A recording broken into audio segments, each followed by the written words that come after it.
आ गए हो? हाँ ना? 1 घंटा लगा के, इतना टाइम? बाबा जी, अगर आपको अच्छा खाना खाना है तो उसके लिए इंतज़ार तो करना पड़ता है ना। अपनी मामा वाले डायलॉग ना मारा बाजा। बाबा जी, अच्छा बाबा जी, मेरे पास एक सवाल है। जी फरमाइए जनाब। हम एक ऐसे मुल्क में रहते हैं जिसमें तकरीबन 200 से ज़्यादा मुल्कों के लोग हैं। ओके। तो हमको ये कैसे पता चलेगा जो हम खा रहे हैं वो हलाल है या हराम है?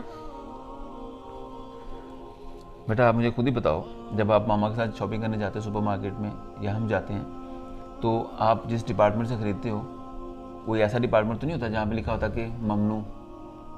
नहीं। नहीं ना, होते ना, यहाँ पे हम रहते हैं तो वहाँ पे ऐसे डिपार्टमेंट्स हैं जहाँ पे लिखा होता है कि सिर्फ फॉर नॉन मुस्लिम्स या कुछ ऐसी चीज़ें होती हैं, तो हम उसी से ख़रीदते हैं जो ममनू नहीं होती। जी। तो इसका मतलब है जो हम खा रहे हैं वो हलाल है अल्हम्दुलिल्लाह। लेकिन बाबा जी, फिर हमको ये कैसे पता चलेगा कि जो बना रहा है वो कैसे बना रहा है और वो कौन बना रहा है? बेटा इसका ज़िम्मा हमारा नहीं है, हमारा ज़िम्मा एक चीज़ का है मेरी नज़र में, वो ये है कि आप जिस पैसे से ख़रीद रहे हो अगर वो हलाल का है और चीज़ ममनू नहीं है तो कुछ भी हो, कैसे भी बनाओ, कोई भी बना रहा हो, वो हलाल है आपके लिए। लेकिन अगर पैसा ही आपकी जेब में जो है जो खर्च कर रहे हैं वो हराम का है, तो चाहे फिर आप कुछ भी खा रहे हो, चाहे मस्जिद में बैठे खा रहे हो, मेरी नज़र में वो हराम का ही है। क्या कहते हो? जी।